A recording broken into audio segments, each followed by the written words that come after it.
I'm Dr. Kelly Lee from Science for Wildlife. We're a wildlife conservation organisation and a registered charity in Australia. Once we've got them, they're going to go to...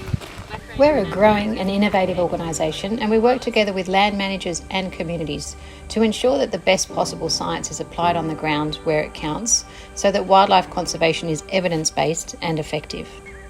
Our flagship project is the Blue Mountains Koala Project, where we've discovered a nationally significant population of koalas hidden in the Greater Blue Mountains World Heritage Area. The key threats to koalas across Australia typically have been habitat loss, often in developed areas, and also disease. Chlamydia is a really common disease that most populations are suffering from to a different extent right across the country. And in the Blue Mountains, we've discovered a population up in Canangra National Park that's free of this disease, which is a very unusual thing, and it makes them particularly important.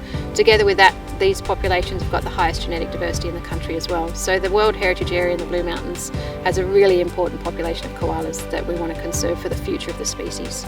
For the last 5 years, we've been going into this remote and steep terrain in the Blue Mountains and mapping these populations, so finding out where they live and what threats they face. Outside the protected area, and they do move into developed areas, they're facing habitat loss, dog attacks and disease in some areas.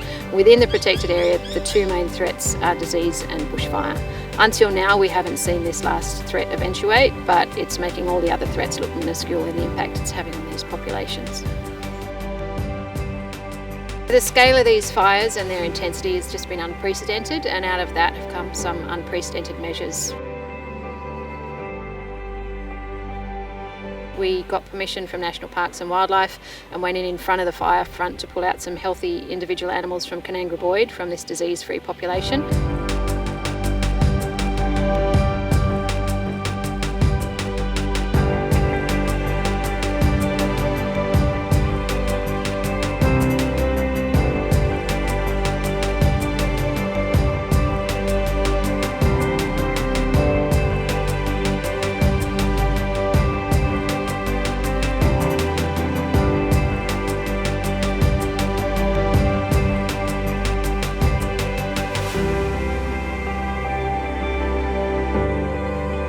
It's going to be a long journey to try and recover these koala populations, and the next steps are really critical.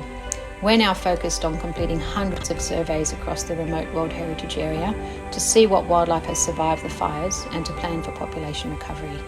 We do have some hope that koalas may have survived where the fires burned at a low intensity, and if there are enough low intensity burn patches where the tree canopy is still in good condition, then we've got a better chance of bringing these koala populations back.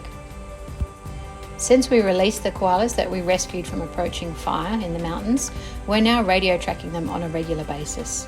These koalas are utilising the burnt landscape, and by understanding what habitats they can survive in after the fires, they're telling us where else we can look for koalas across the region.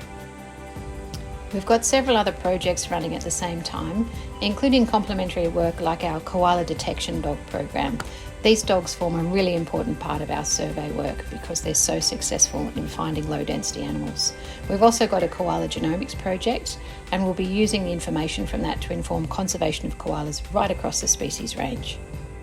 If you're interested in finding out more about what we do or you'd like to donate, please just go to our website, scienceforwildlife.org.